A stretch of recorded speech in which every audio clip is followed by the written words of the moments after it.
and good afternoon to everyone who's joining us from across the country. Thank you for joining this virtual discussion, Challenging Racial Disparities to End Mass Incarceration.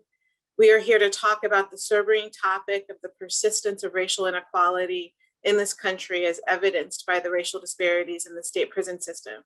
My name is Nicole Porter. I'm the Senior Director of Advocacy with the Sentencing Project. Now, the Sentencing Project is an advocacy and research organization. So while we are starting with research findings as documented by my colleague, Ashley Nellis, the Sentencing Project's longtime senior research analyst, we are also going to talk about advocacy and organizing efforts, solutions in dialogue with our panelists and currently the nearly 200 people in the audience. This afternoon's discussion is part of a long history of work at the Sentencing Project to explicitly call out the enduring persistence of racial disparities in the nation's criminal legal system. Despite reforms and a growing coalition of interest to challenge mass incarceration, the Sentencing Project is a bridge organization between the academy and the activists. Behind each statistic are persons who are directly impacted by the intersection of race and justice in the United States. Behind each percentage point is a Black man who's been disappeared behind the walls.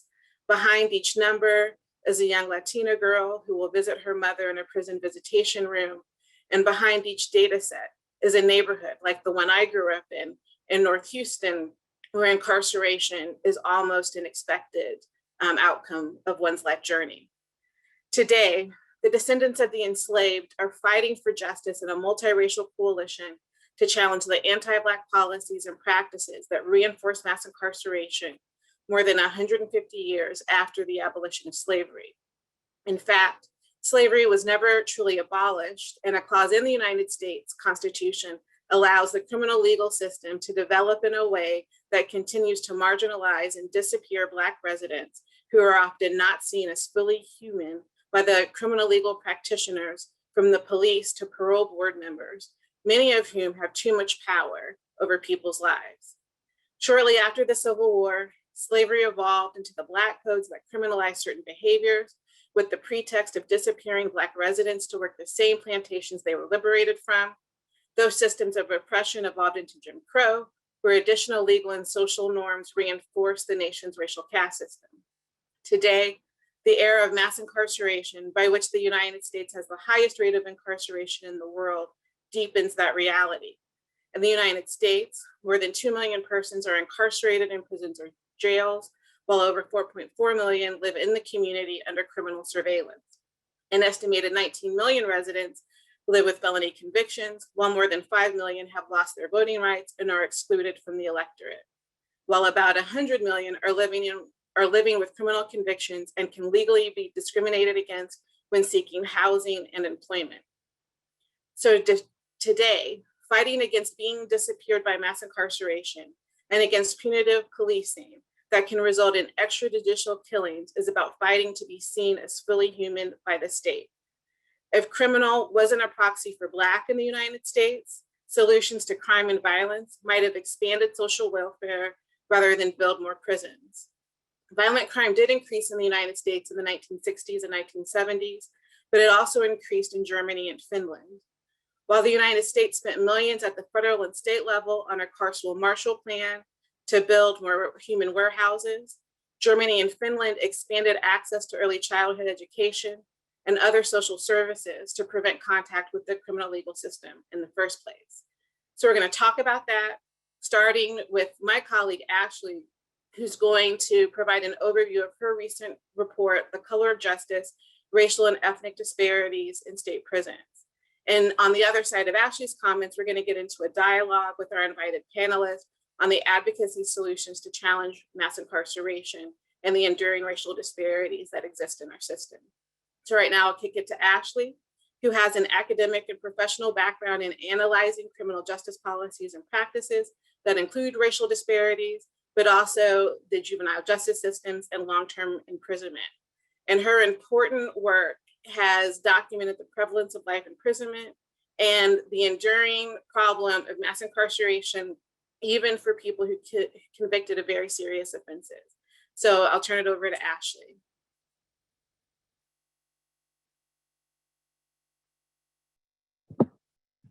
Hi, everybody. Thank you so much, Nicole, for kicking this off. This very important conversation about race and state imprisonment.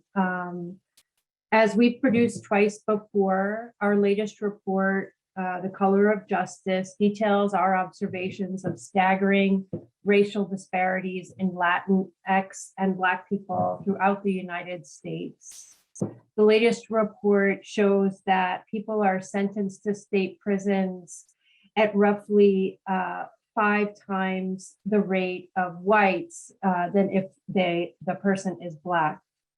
During our present era of so-called criminal legal reform, criminal justice reform, we feel strongly that not enough emphasis has been placed on focused efforts to reduce and eliminate racial disparity and ethnic disparity system-wide.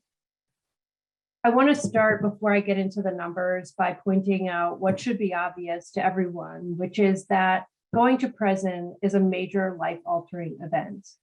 It creates obstacles to building stable lives in the community. It disrupts families, it ends job opportunities, and it reduces the ability of getting safe housing at the end. Nicole talked about many of these collateral consequences to imprisonment. It's our belief that this is allowed to go on for so many Americans because the vast majority of them are Black and brown people. Imprisonment reduces lifetime earnings. It negatively affects not only the person who goes to prison, but also their children, their wives, their friends, and other relatives. The individual level consequences are well documented. But high levels of imprisonment in communities is also a harm that's done. And it causes high crime rates in neighborhoods. It causes neighborhoods to deteriorate, and this fuels greater disparity. So mass incarceration and its particular target at Black and brown communities is actually having the opposite impact than it says it's going to have.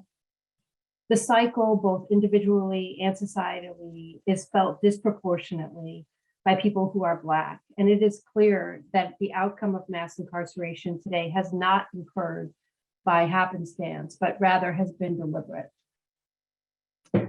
There's an understandable focus on abusive police encounters these days and public as evidence to racism in the criminal legal system. These engagements are typically the only stage of the system that occurs in the public sphere. But more difficult to witness are the multiplying effects that these initial encounters have, the cascade of legal entanglements that when someone is charged, convicted, and sanctioned is more likely to follow simply because the person is not white. Studies find that Black defendants are more likely to be held without bail after arraignment and then punished more heavily for having been detained in the first place.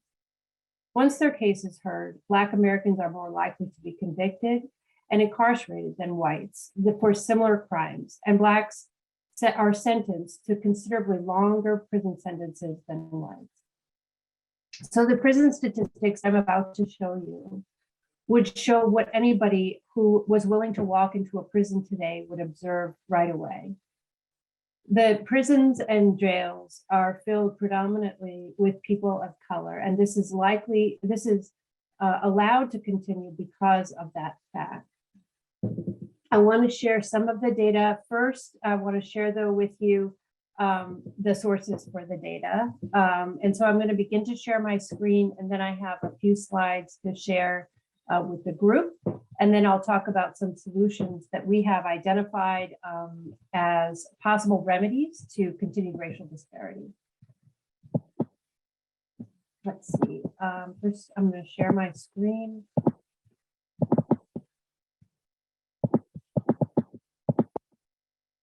And then I'm going to try to share this, which is not working. Oh, there it goes.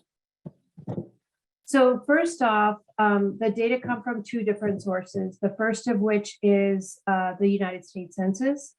So the census, of course, as we all know, is done every 10 years. And then every year in between, they do a projected census. So these are the data that are projected for 2019 that are broken down by race and Hispanic origin and limited to adults. These are broken down by state, and they're the same data source that we used in 2014 for the last report. We also rely on the Bureau of Justice Statistics and its prisoners series. More specifically, we use the prisoners in 2019 data to create the calculations.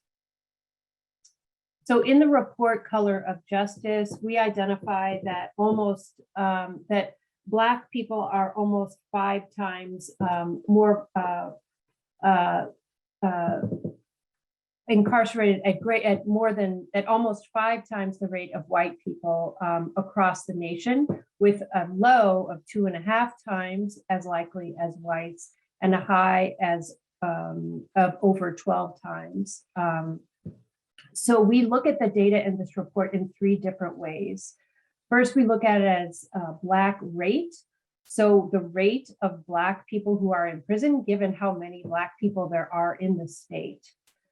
We also look at it in terms of the differential, which refers to the number of Black people who are in the state and imprisoned, that rate, and then considering the comparison between Black people and white people. And then finally, we also look at states that have the most prisoners who are Black, given how many prisoners they have in that state. We also do this again for Latinx prisoners. Those data are substantially less reliable because states often undercount by far this variable. And so they don't, even with that, we find that there's a tremendous disparity, but it's not, it's likely to be an underestimate of that disparity. So I wanted to share with you sort of the 3 different ways that we look at the data in this report. The first is by Black incarceration rate. So we're looking at the number of Black people in the state and then how many of them are in prison. Here we find that nationally, 1 of every 81 Black adults is in state prison as of the most recent data that were available, which is in 2019. In this view, Wisconsin tops the nation. Here, 1 of every 36 Black Wisconsinites are in prison. I also report here Maryland, because I know we have a legislator from Maryland on this webinar, and to show that Maryland, in this way of looking at it, is about the national average. Other top states for Black incarceration rates are Oklahoma, Idaho, Montana, Arizona, and Iowa. So you might be wondering if there are so few Black people in those states, so maybe that accounts for it. And the reality is that given that there are so few Black people in that state, their representation in prison is extraordinarily high. Looking at Black rates and comparing them to white rates is this second way of looking at it. And so here we see nationally that Black Americans are incarcerated at almost 5 times the rate of white Americans. When we've done this analysis in the past, we found almost the same figure.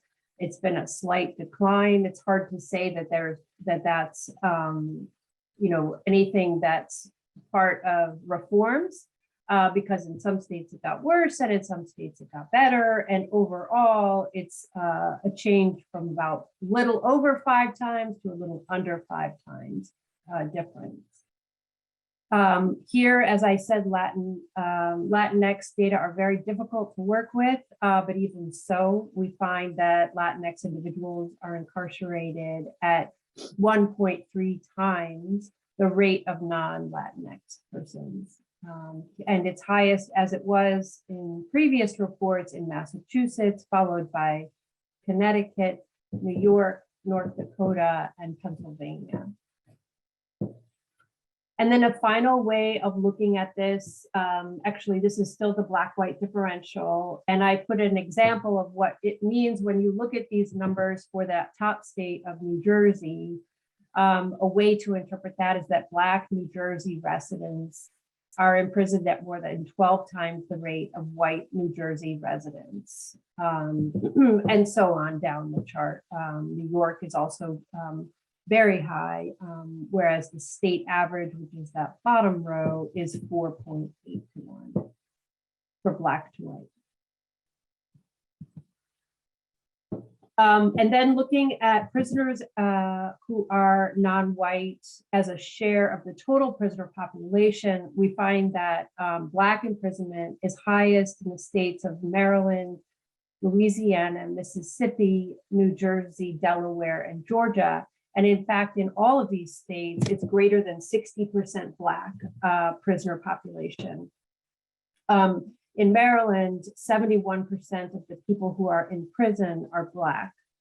In raw numbers, the Latinx imprisonment rates are highest in the border and the southern states, New Mexico, California, Arizona, Texas, and Colorado. And in these states, more than 1/3 of the people in prison are identified as Latinx. So before I open it up to other speakers and back to Nicole, I want to point out that we do make 3 recommendations in this report. We find, there's a lot that has to be done to undo what got us to this place. I don't know that we're going to be able to undo the legacy of racial subordination in the next 5 years even.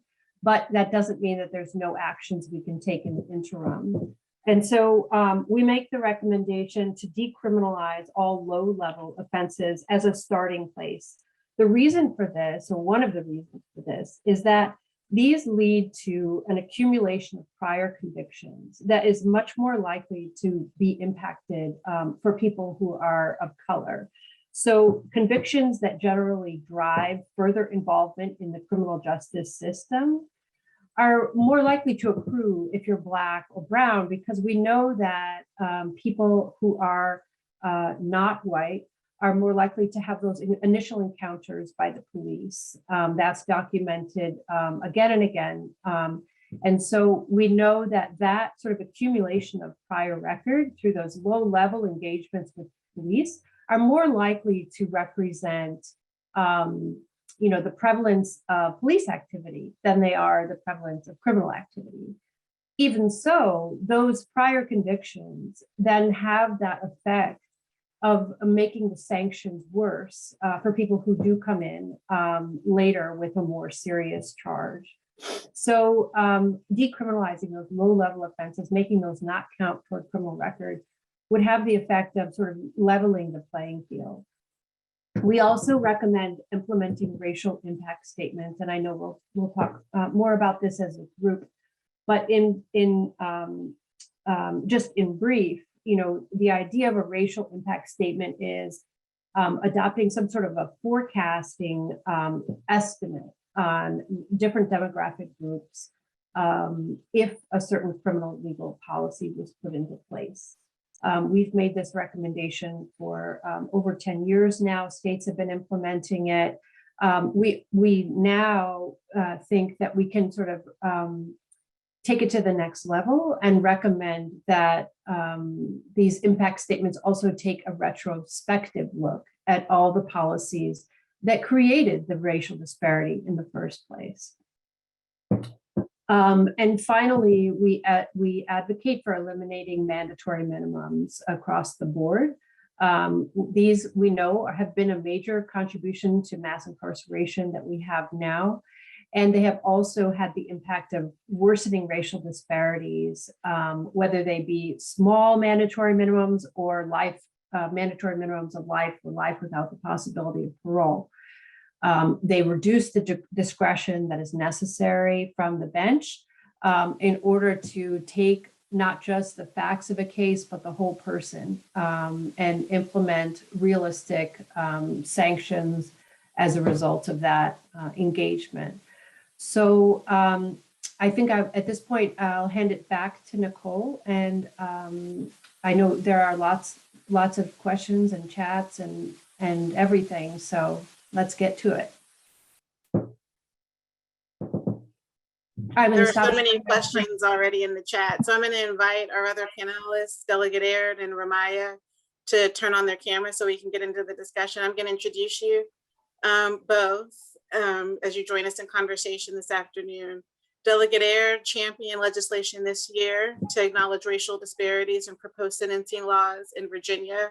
Virginia became the first state in the South to statutorily require racial impact statements, which Ashley spoke about as part of her recommendations. And Virginia joined 8 other states in requiring these forecasting tools to inform lawmakers on policymaking practices that may exacerbate and reinforce current disparities. Delegate Air has a long history of championing racial justice solutions in Virginia, following first being elected to the Assembly in 2016. The delegate made history with the passage of Breonna's Law, prohibiting the use of no-knock search warrants, and her leadership has also led to Virginia to become the first Southern state to declare racism as a public health crisis. Ramiah survived a 27-year prison sentence and was born and raised in Milwaukee, Wisconsin. His leadership there is working to challenge the racial disparities that pervade Wisconsin and position it at the top of the list in terms of the worst outcomes of states with such significant racial disparities in the state's prison system. Currently, Ramiah is a prison inreach coordinator for Wisconsin's Ex-Prisoner Organizing, where in his words, he went from being an inmate to a mentor and an organizer. So we're gonna get into conversation right now. First, there was a lot of chatter, Ashley, in reaction to your presentation. So I'm gonna ask a question and then invite Ramiah and Delegate Air to offer some additional context. People are shocked by the numbers out of Maryland. So one thing is we wanna refer people to the report that was shared earlier this afternoon in the chat. But Ashley, could you offer additional context? People are in the chat claiming that, must have been a typo. They're shocked by the statistics that you shared out of Maryland. One attendee said that he lives in Maryland and he knows that those numbers aren't exaggerated. So can you please clarify for the attendees that were so shocked by those numbers that you shared out of Maryland earlier?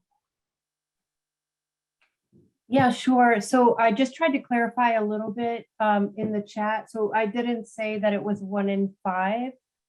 I said that the racial disparity was 5 to 1. So that's a little bit of it's not 1 in, that doesn't mean it's 1 in 5 Black Marylanders is in prison. It's actually, I do have Maryland figures for that. And it's, for Maryland, it's 1 of every 134. And such a large, it says a lot. Maryland has a lot of Black people. So Wisconsin has not nearly as many Black people. 6% of Wisconsin is African American, and there 1 of every 36 was Black Wisconsinites is in prison. Right. Thank you for clarifying that. So Sure. I'm going to bring in Delegate Air and Ramiah to offer any comments in reaction to your presentation or any thoughts that might have surfaced for you all as we get started in the conversation this afternoon. We'll start with you, Delegate Air, and then go to you, Ramiah. No, thank you so much, Nicole, and thank you, Ashley, for that presentation. Look, I think these numbers are just the data backing up what we know to be true, which is that these are problems that exist not even just in the states that have been highlighted, but even when you go into other states that have pockets of Black populations, you still see an adverse representation in prison populations of Black and brown people. And I think that's why today's conversation is so important, because no matter where you are, this continues to be a problem. And we need to be very deliberate about continuing to push policies that begin to scratch away at these past, but also present policies that are being introduced that perpetuate this crisis. Ramiah, do you have any additional comments to offer there? Yes, and in addition to what's already been shared, I think it's helpful to break down the ingredients to how we got to this point. So if you just look at me and my rap sheet, I'm in black and white, I'm just a bad guy, made poor choices, and I hurt the community. But if you look at it from a historical context, you'll see that prior to my birth, the system was already here. So I wasn't born and then I helped perpetuate the system, or I helped create the system as a means to what it is today. I was born into the system. So if you put all of that in context, and if you look at policy, it isn't specifically one side of the aisle or the other. You know what I mean? We didn't just get here in Wisconsin overnight, all of a sudden. There has been years and years, decades of either people being implicitly culpable, or people being indifferent, or people being intentional about allowing this system to continue to perpetuate. So I said that with my lived experience over 2 decades of incarceration, also with my lived experience of being born into the system. And when I say that, I mean, I saw the inside of a courtroom before I saw the inside of a classroom. So when you put that in context, yes, I have been held accountable for my poor choices as a juvenile or as a youth and as an adult. At the same time, panels like this and ones we're going to have in the future have to hold the system itself accountable. So that being said, if you go all the way back to the Supreme Court's Dred Scott decision, from that decision, they literally said, because of slavery, my ancestors, i.e. including me up to this day, are not considered citizens. So when we are intentional and we're unapologetic at looking at how we got here, we have to include looking at that prism. And we have to be intentional about looking at that prism, because that is, when we do that together, collectively, with all resources available, with all invested interests and all parties, then we can get a better solution that isn't one-sided. We can get a better solution that's favorable to all of us, not just some of us. So what I mean by that is, going back to the Dred Scott decision, they literally said ex-slaves are not considered citizens. They said it. I mean, you can go back and read. I'll read it for you. I have it here available. It says, a free Negro of the African race whose ancestors were brought to this country and sold as slaves is not a citizen within the meaning of the Constitution of the United States. When the Constitution was adopted, they were not regarded in any of the states as members of the community which constituted the state,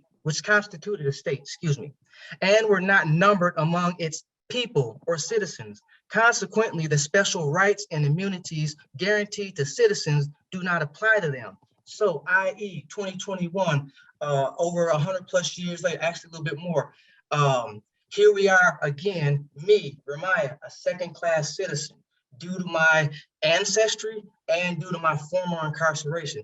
A second-class citizen is legally disenfranchised against. A second-class citizen legally is discriminated against with housing, employment, and other social and economic forms. So legally, constitutionally, I am a second-class citizen, and that should not bode well for anybody on this call or anybody within our United States of America. Needless to say, Wisconsin might be #1 with this particular webinar, but if you look at the list, there's 40 plus states who have that same or similar disparity. So it's not just a Wisconsin thing, it's an all of us thing. Thank you. Thank you for that. And I think that was an important context to land on. There are people in the chat saying, well, what about our state? First of all states are mentioned in the report that Ashley authored and presented from, and all states have too high racial disparities for Black and Latinx residents. And we're going to get into other questions about data, because there are questions around, well, other demographic groups and their representation in racial disparity and in state prison systems. But we have some other questions. And part of this conversation is around identifying the solutions to challenge these racial disparities, particularly in the context of challenging mass incarceration. So Delegate Air, I want to turn to you and ask you your experience this year in championing the racial justice law that you got through the Virginia Assembly, and any lessons learned or advice that you may have for people in the audience who are thinking about the practical solutions to help address racial disparities. If we are talking about how do we get there, what are the solutions and what that looks like, I think we have to really start at basic fundamentals, which is, in this past legislative session, yes, it was exciting to move the legislation forward that would allow for racial and ethnic impact statements. But as you mentioned earlier, I also introduced legislation to declare racism a public health crisis. And that tells you everything you need to know about trying to move any of these reforms forward, because as the home of the Confederacy, ground zero for a lot of the racism that exists in this country, ultimately, Virginia is a place where you still have people that don't believe racism is real. You have people who don't understand the difference between racism and systemic racism. The act of being a racist versus baked in institutional racism in our systems and in our structures.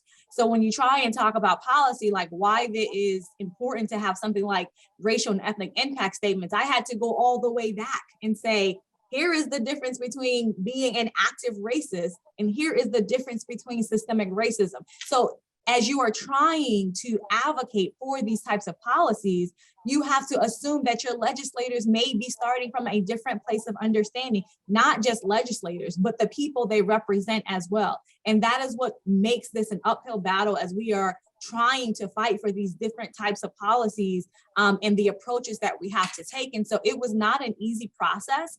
We literally had to have open and honest conversations. And then how do we take the politics out of it? This is not political. This is not partisan. This is doing the right thing, trying to make sure if you care about good governing, if you care about being deliberate, which that's a debate within itself, but if you care about those things, here is the best approach to take to making sure you are assessing the impacts that the policies we are adopting will have on racial and ethnic groups of people. And so in Virginia, it took us 2 cycles to move forward the racial impact statements. We started with demographic statements, but then we moved specifically to a smaller version of that legislation by making it so that these racial and ethnic impact statements would be produced specifically for criminal justice-based legislation, allowing both a fixed number for budgetary reasons of these statements to be requested, so that it allows the statements to be produced in good faith.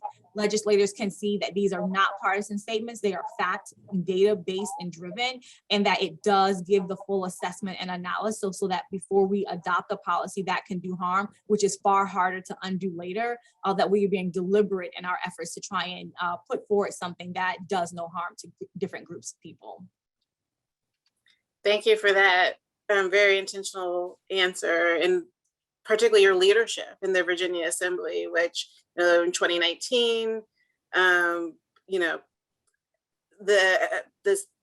start of slavery was acknowledged in Virginia and has helped to sort of surface and animate an ongoing conversation. And it should be lost on no one that in 2021, the ability to adopt racial and ethnic impact statements in Virginia, which was also joined by other states this year, Maryland, Maine, following the racial reckoning of 2020, and in the context of trying to figure out what a political solution is to some of the enduring outcomes of racism and structural racism in this country, that what you were able to champion and get through the Assembly was one example of that, was one response to that.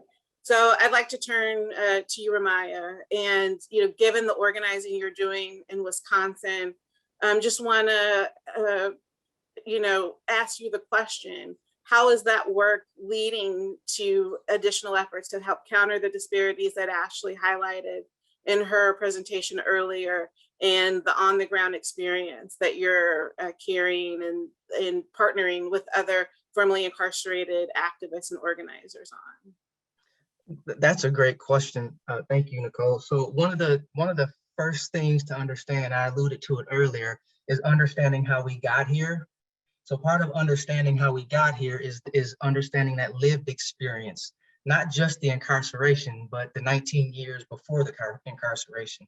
That's understanding how that Ramiah, as a 2-year-old, 3-year-old, 4-year-old, 5-year-old, as a young lad, scored high on all of the adverse childhood experiences assessments, and then went off to school and got onboarded quickly, early in life, to the classroom or school to prison pipeline. So it's understanding what all these different measures mean from a person with lived experience. So we advocate and we speak that truth to power when we go to the electeds and the officials who craft the legislation that waived me at the age of 17. So the power right there with organizing is being able to come back and be transparent and also be unapologetic and intentional in sharing that experience. So when I was sentenced, during my lifetime, they never asked, well, what happened at 5 or what happened? They never asked, but now they have the data, the empirical data for all the numbers people to show, okay, we can see Ramiah's trajectory. Okay, now having survived that, we come back to the table and say, okay, there has to be a better way than this because that didn't work. And now I can, as a human being, speak for myself and very clearly articulate and communicate why that hurt me versus what you thought would help me. And one of those things, like today, literally today, December 1st, they have a public hearing testimony over the termination of parental rights. Some legislatures in Wisconsin thought it would be okay due to incarceration to terminate the parental rights of that person being incarcerated, regardless of whether it's a low-level drug offense or you got county jail time or you went to the house of correction. They literally want to pass legislation that says you got incarcerated in some shape, form, or fashion. Now we want to terminate your parental rights. Well, had Wisconsin had a racial impact statement in place, okay, we would have some numbers to back up why that's not a good idea. However, we're in a gridlock in this state to even get a racial impact statement to the floor to get a vote on it. However, we're working on it because people like me and the people I work with, I partner with people on these types of webinars and in the community to say, wait a minute, okay, I've been held accountable and we're all for public safety. Don't get me wrong, I want those in peace enforcement to do their job, but I would also rather see them allocate and reinvest on the front end of incarceration on preventative measures for my grandbabies before they ever get springboarded and launched from that school to prison pipeline. So put more money on the front end, less on the back end. And as an organizer, that's what I would like to advocate and see done. So through a lived experience, being the brunt of all those racial disparities that Ms. Ashley highlighted and Ms. Aird just spoke on, I can come back to the table and be a part of the conversation and be a part of the solution building. But you have to have my lived experience in order to make that shift. Because if you have people at the top, it's called like the Vietnam syndrome. When they send orders over there to that hill and say, take that hill, and then they give it back, but they've never set one boot on the ground, then those policies won't be beneficial. And I'll end by saying this, case in point, if we had a racial impact statement on the federal level, not just states, okay, we would not have had the 1984 Comprehensive Control Act.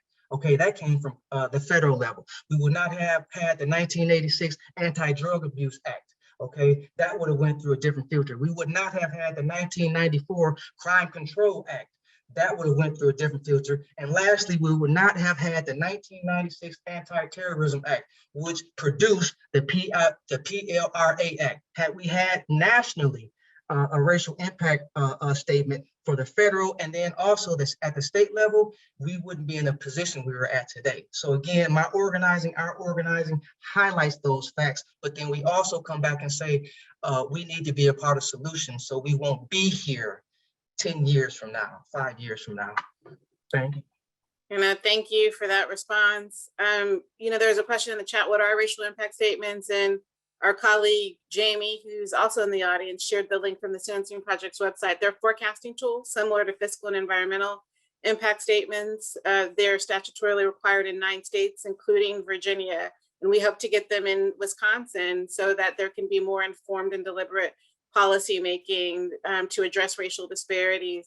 And what Ashley mentioned earlier in her comments and what's emphasized in the report that this webinar is inspired by is that we hope to make racial impact statements retroactive so that they're just not about legislative proposals, but they're also about revisiting the criminal code policies and practices that are currently on the books that contribute to the scale of incarceration today and the pervasive disparities in state imprisonment that Ashley highlighted in her. And if I could just add, for other individuals who are thinking about trying to pursue racial impact statements, ethnic racial impact statements in their states, I think, one of the strategies that we utilize in Virginia, so fiscal impact statements are easily understood. Those are typically statements that are prepared to tell you the budgetary impacts that a particular policy may have on the budget. Well, a racial and ethnic impact statement is very similar in doing that same type of analysis before you move forward with any different type of policy. In Virginia, we have what's called the JLARC Committee, the Joint Legislative Audit and Review Committee, and this body already conducts evaluation and policy analysis and oversight for state agencies about the different policies that we would move forward. We challenge this group to prepare our racial and ethnic impact statements so that it would just be one additional arm of research that they would be required to do. If there is a standing entity like this in your state that does this type of assessment already, that is an easy addition for them to take on, so that you're not building brand new infrastructure just from a strategy standpoint. And then also partnering with your higher education institutions, sometimes to eliminate the budgetary concerns that often exist with trying to produce these statements. You might have a research entity in one of your institutions nearby that would also be happy to produce these statements and have this research prepared for policy analysis. And one of the things we did in Virginia is limit the number of impact statements that we are starting out with, because anytime you're building any new system and or process, you need time to figure out how would this actually work logistically. And so although we want to get to a place where this is happening for all of our legislation, not just criminal justice reform, to get it out the door, to get it onto the floor for a vote, to get it actually moving forward, we are starting at a place where, yes, it's specifically for criminal justice legislation. Yes, it's only limited for this number per committee. But after we have a really well-oiled machine and system producing these statements, then we can go back and point to success and say, look what we have been able to do, how it has been effective. We would like to expand this. And so just think about what is required in your specific state to actually make this work logistically, because we did a little assessment over the 2 years we tried to get it passed to figure out what would be best for our system of governing here in Virginia.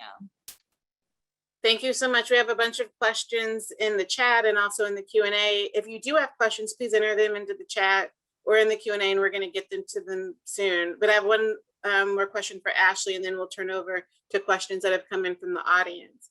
Ashley, there's been some questions around data, particularly racial disparities for other demographic groups in the United States. So I just wanted to ask you the question, just generally, and you did speak to this in your comments, but just, do you have solutions around the current data that's available and making use of that for advocacy campaigns, either through racial impact statements or through other intentional efforts to help address the racial disparities that you found in your report?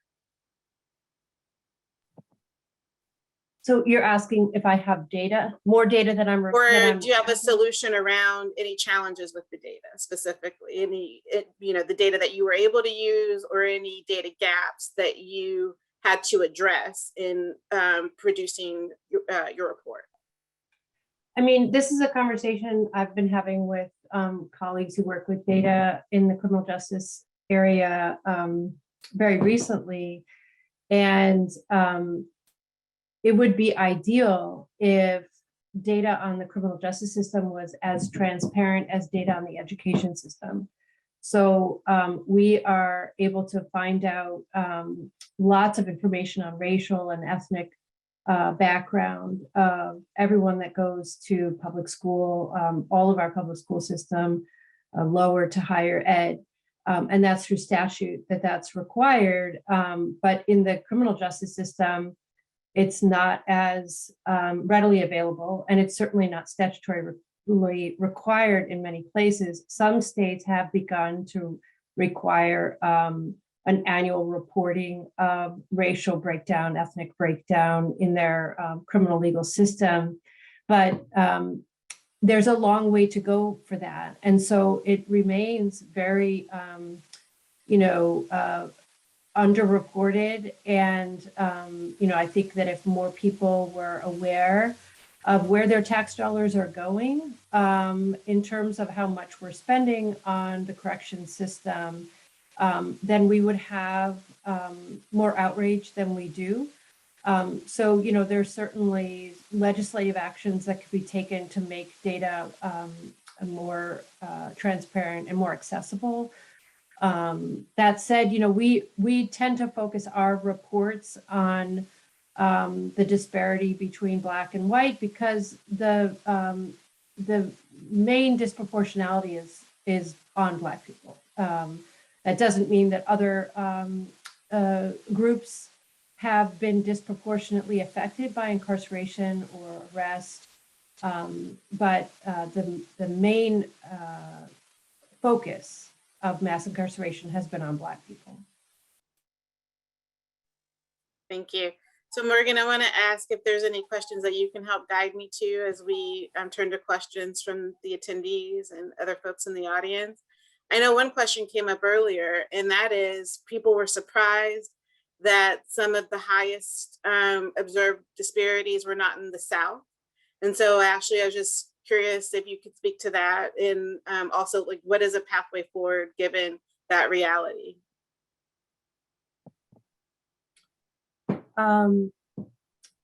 So yeah, it is true that the greatest racial disparities are not found where you think they would be, right? Mississippi, South Carolina, but there are very significant racial disparities in the Midwest, the Upper East, Northwest, I guess we call it, Northeast.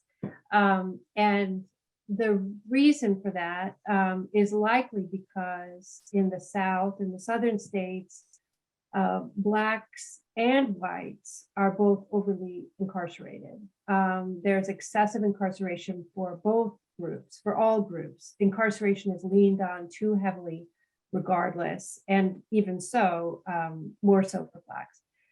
In the other states, the northern states, the eastern states, there is some way to respond to crime and to lawbreaking for whites that is different for Blacks, so that there is an opportunity to divert if you're white and you have access to the right counsel and all that. But that sort of privilege is not granted if you're Black. And so that is, likely to be the explanation for the difference between the two. And as I tried to emphasize in my opening comments, anti-Black racism is bad for everybody in the United States, including white folks in Mississippi and Alabama, where you would think that the racial disparities would be more high given their Confederate past, but the disparities are even more extreme in places like Wisconsin and New Jersey that weren't a part of the Confederacy. Morgan, or any questions that you want to point us to? I just wanted to give Ashley one more chance to clarify the Maryland comment just one more time, since some people were still asking about it. So one more time for the Maryland data. Sure. So my apologies to everyone. I had a typo in the slide. So it is not the fact that 1 in 5 Black Marylanders is in prison. I'll give you the stats for Maryland, and I'm glad to hear Maryland is so highly represented on this call. So it has an incarceration rate overall of 309. The Black rate is 746 per 100,000. The white rate is 141. So the Black-white disparity, the difference between Black rate and white rate is 5 to 1. One of every 134 Black Marylanders is in prison. What is probably the most surprising to people in Maryland is to find out that it does lead the nation in terms of the number of people who are in prison who are Black. 71% of the people in prison in Maryland are Black. Maryland is a state, of course, that has a fairly high Black incarceration, Black population, and it also has a lot of issues going on with crime, but it has the same issues that every other state has in terms of its history of racial subordination. So there's a lot to work with that would suggest that Maryland legislators should be looking to make its system more less racially disparate. A I hope that question, answers your questions. I'm happy to go over any of the data, online, offline, however you like to spend our remaining 9 minutes. a question from Veronica. Is there also a sex disparity in the incarcerated Black population? So this data set did not allow for a breakdown by sex. In the past, we have been able to do that, but in the 2019 data set, it didn't break it down by sex, unfortunately. Another one from Vincent. Is it racial or socioeconomic? It's better to be guilty and rich than innocent and poor in America. Quote from Brian Stevenson. Do you have a comment on racial disparity versus socioeconomic disparity? I mean, there's a lot of overlap, right? I mean, I don't want to sort of spend too much time. This was a focus on race, so a lot of socioeconomic disadvantage ends up with racial disparity in our prisons. Seems like Ramiah, you wanted to jump in there and offer some additional context in Delegate Air. We don't want to forget about you, so please offer. Thank you. I was just real quickly, I was just gonna say, you know what I mean? They didn't talk about you know, my social economic status per se, or my financial status in that courtroom when they said, you know, on a day that I was jogging and I had my long, dirty toenails and my khaki shorts with no socks on, they didn't say that I was poor. You know what I mean? They sent you overtones of my ethnicity. So I don't get shot, I don't get pulled over and shot and killed because I'm poor. Well, if I'm driving, I guess that shows you some financial fluidity. But so I'm not getting shot, I'm not getting killed, I'm not getting discriminated against perpetually because I'm poor. I think, you know, one comes before the other. I think when they see me, the implicit bias and then the systemic disparities, one comes first. You either see an angry Black male or a Black male who you don't trust, or who you've been conditioned not to trust. You've been conditioned not to get to know. You've been conditioned not to communicate with. You've been conditioned that he is the bad guy. You don't kill me for being poor first. First, you characterize me as a bad guy because of my skin. So we can't just, I think people sometimes, they want to make it a class issue. It's both and. But the color comes first, because that's how we created the system that we had. It wasn't because we were poor that they made us indentured servants or that made us slaves. You see what I mean? So I think just putting that in context again, and I'll end by saying that I don't get discriminated against first because I'm poor. I get discriminated against first because my ethnicity. There is a difference. It's very insightful. Thank you for that. Delegate Air, if you want to. Yeah, I just want to build on this and say, when I think about that question, I think it's almost a bit of a distraction. I think that at the end of the day, you know, the one thing that we should all take away from this conversation, and you've heard basically this talked about from all of us, it's root causes. What are root causes that have led to these disparities? What are root causes that have led to these circumstances that exist in our communities? And quite frankly, to bring about solutions to what we know that is evident in the data, what we know is evident in all of our states. It's not even just racial and ethnic impact statements. It's all of the above. So that's our education funding, our access to housing, our access to reliable and accessible healthcare. It's all of these things that are disproportionately negatively impacting Black and brown communities. And so, yes, do we need criminal justice reform? Yes. Do we need racial and ethnic impact statements to assess our policy? Yes. But we also need to be fighting and pushing for all of those things that impact the root causes and lead to these dynamics that exist in our communities. And so socioeconomic v. racial, that's not even the issue.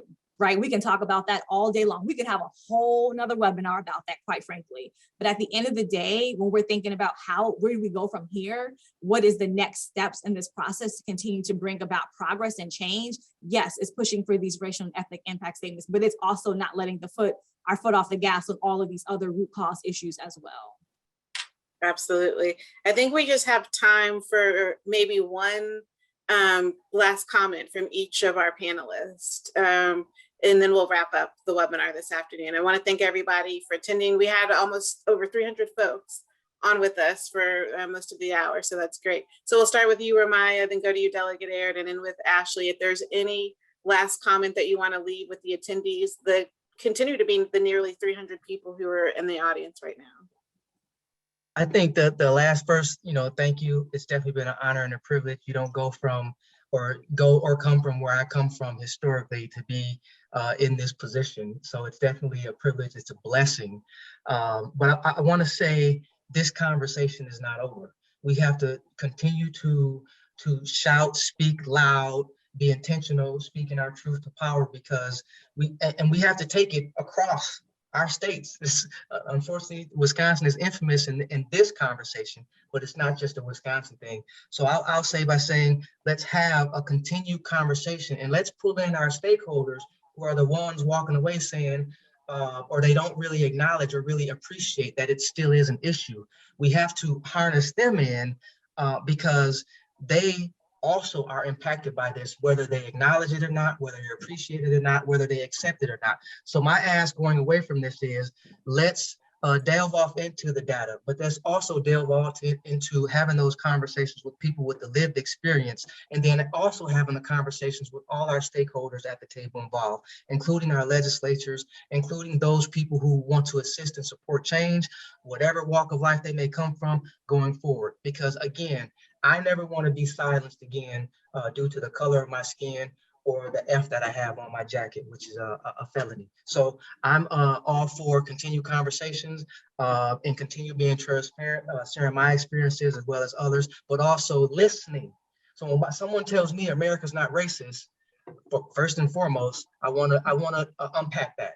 I want to unpack that. So again, let's all at least be able to watch the same movie objectively. We don't have to play the blame game, but if we watch America's movie, then we can objectively say, okay, you got a point there. Take the racial part out, take the socioeconomic part out. Let's just look at what the movie says, how we were founded, and the trajectory from day one up until now. And when we can collectively agree on that, then we can go to the next conversation. If you agree that it's unbalanced, unfair, or disparate or disproportionate, the next buy-in is, okay, let's change it together.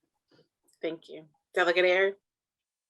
I just want to say thank you. I want to say thank you to the Sentencing Project for being committed to this work and the mission and values that you all have. I want to say thank you to my fellow panelists for all of the great information that has been shared. And I think my, last ask for all those involved and any who care about this issue is coalition building. I think that is the one thing you have heard talked about throughout this entire conversation. I could not have moved forward my legislation in Virginia without a coalition of partners and advocates in my community that care about this issue. And if we coalition build both around the issue of racial and ethnic impact statements, but also all of the above root cause policies that we need to move forward, it doesn't live with just one person. We're stronger together. We can fight for it together. And no one person is left obligated to continue to push this movement forward. And so coalition building and organizing is not easy work. It takes with you to work very deliberately. It takes for you to be open to bringing in new partners and new voices and new attitudes and perspectives. But that is what is required if we want to really bring about this change that we seek. So thank you so much for including me this afternoon. Thank you. Ashley, did you have any last comments you wanted to share? I don't know that I can really top those two, except to say that, I think we need to come at this from all angles: lived experience, data, advocacy, coalition building. And, we have a lot of those people collected here today and many more. So hopefully you'll call on us to keep the work going in your state. Great. And so I'll wrap up. There's 3 calls to action that I want to leave us with this afternoon. One is, to advance the policy solutions that Ashley ended her opening comments with, including what we've heard a lot about this afternoon, racial impact statements, which is a policy solution, one that's concrete, that can be introduced in, states and at the local level as well. I was just on a coalition call last night out of Arizona, where an emerging coalition is working to develop a strategy around that. Others support the intentional reforms to reorient the nation's punitive sentencing laws that leave out options of alternatives and diversion because of the centering of anti-Black racism within the criminal legal system, to look at the supports for persons bound for prison and identify new pathways for release for those who've disappeared to too extreme prison sentences, even for serious and violent offenses.